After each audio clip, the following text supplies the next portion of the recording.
Okay, hey everybody. It's Monday of week 9. We're not officially back in class, but some of you are eagerly getting back to work, which is awesome, as am I. So I wanted to give you an update of what's going on and how we're going to move forward. I'm updating the syllabus.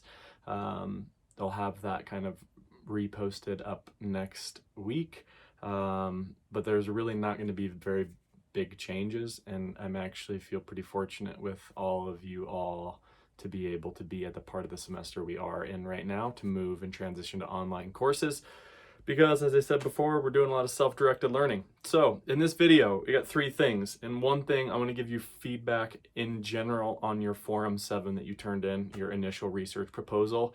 Overall, I was really happy with them. It made me feel really good that a lot of you have really done some good thinking in getting a direction for research that's going to serve you well for the rest of the semester. So that was good. 2, I want to go over syllabus changes really briefly. And 3, what's due this week. And I kind of want to walk you through Project 3, which is a record of research, or a narrative record of research. It's going to turn into a research blog. And so that's a lot of information on that assignment sheet I'm looking at behind the camera. So I kind of want to walk you through that. Okay, number 1, feedback on Forum 7. Good job. Most people got really good marks on that because you did a good job specifying and narrowing down already. The biggest note I feel like would be helpful here is that it's easier for you to find research on the problem or the issue itself, like why plastic pollution is so bad in the ocean and all the negative effects that it has.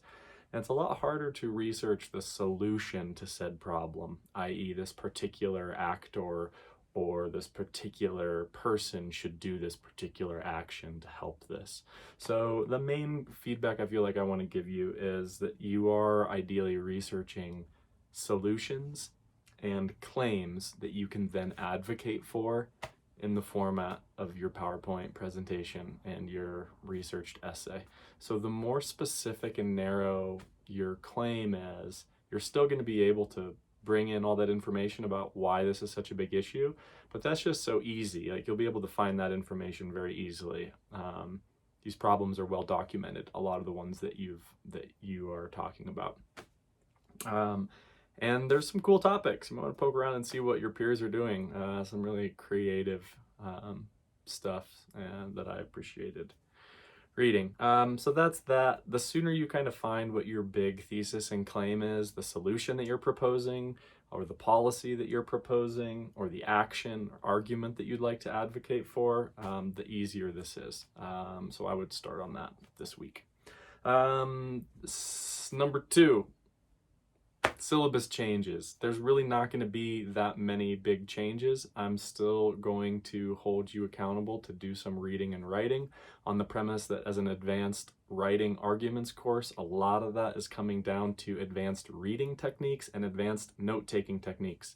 If you can find good information on the internet that you trust, and you can take good notes on that information and make sure you attribute where you got that information, you are already writing your paper, you're already writing arguments. So to hold you accountable to that and to show you how important it is to do all this pre-writing, all of this research should directly relate to your eventual essay. Ideally, after you write and read all of these words, you're going to have a giant collection of information that you can then just transport right over into your essay.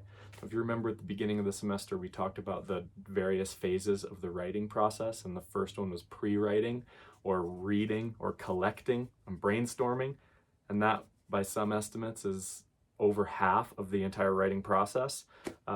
That's what we're doing for the next 3-4 weeks, so I hope you kind of enjoy it, since you're going to be online by yourself anyway. Okay, I feel like that's long enough of a video, so I'm going to do another one here, part 2, on Project 3, your research record and your narrative of the research that you're doing. Thanks for watching. See you in a minute.